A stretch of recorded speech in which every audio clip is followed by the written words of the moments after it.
Hello. This is my first video, and I guess we should just get into it. Okay. Uh, Left communism, or as I call them, the Do Nothing and Complain Caucus.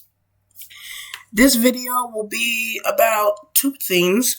Why left communists are bad, and why they should become Marxist Leninists. This video will also be split up into two parts. One, the anti-left com part, and two, the why they should become Marxist Leninist part. This is just a disclaimer. This is my opinion. I do not speak for all Marxist Leninists. As well, I am defining left communists as council communists, Trotskyists, and anarchists. Lenin called left communism an infantile disorder. In this, as usual, he was correct. Left communists failed to understand the real world conditions of the Soviet Union and other communist nations. What I mean when I say this is these nations were being constantly boxed in from all sides by America and its allies. You can look at the boxing in right now with what America is currently doing to Cuba. There is a horrible blackout in Cuba. This is because Cuba is a good nation and it liberated its people from American imperialism. But America doesn't like that because America is America. America wants Cuba back as a puppet state, which is what they had it for a very long time. So they kidnapped Maduro. They obviously did this for other reasons as well. Because of this, the current president of Venezuela, Delcy Rodriguez, I believe her name is, cut off all oil to Cuba and is currently capitulating to the American empire.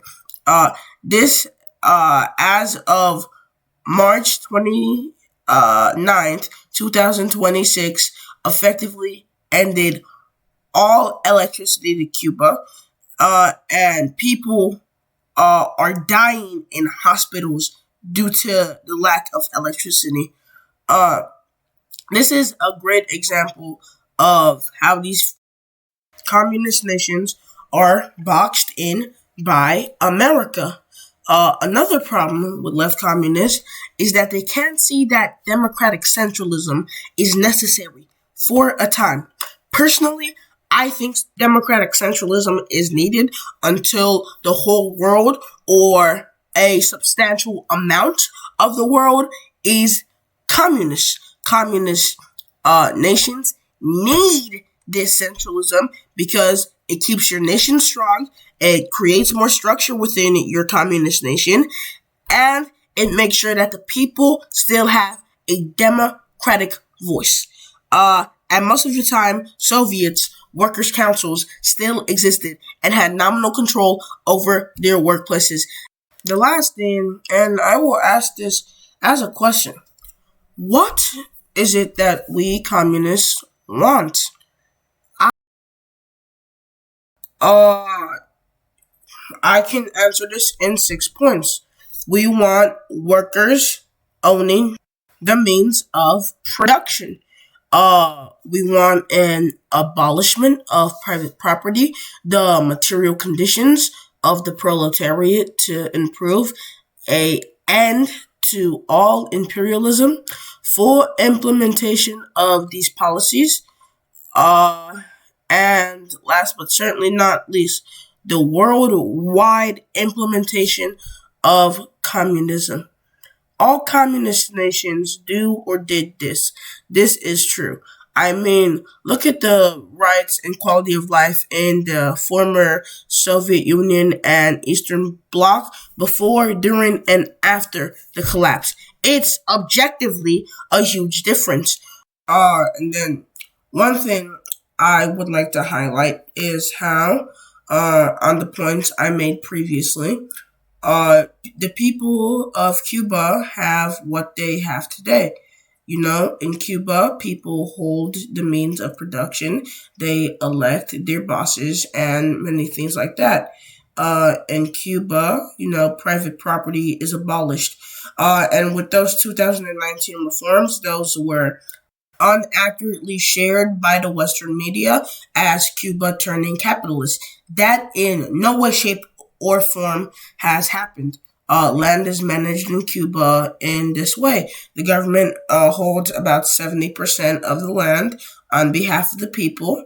The rest is managed by people's councils or is personal property. The conditions of Cubans improved vastly after the revolution. They got richer. Literacy went through the roof from 20% to what is basically 100%. And people got more freedom. This is something that is shared equally among most socialist states. As in, when they became socialist, the quality of life improved.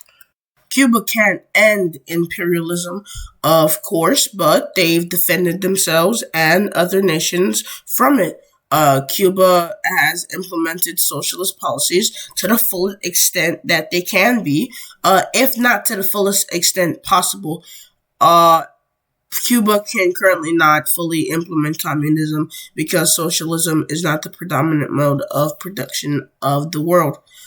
Now, you could tell a left communist all these things. They'll say it's not good because it's not completely run on workers' councils. It has a military. You people cannot take good, decent socialism that makes the material conditions of the people better. That's just true. And that's the problem many people have with you. Now for part two. I may have, insulted you, to be frank, a lot, but at the end of the day, I think that if you're a left com, you have a good start. You want liberation for the proletariat, and you are of the proletariat. I think that you should join a Marxist Leninist party or organization to organize to left coms. I ask that you read more Lenin, and I ask that you expand your horizons to see what Marxist Leninists may think.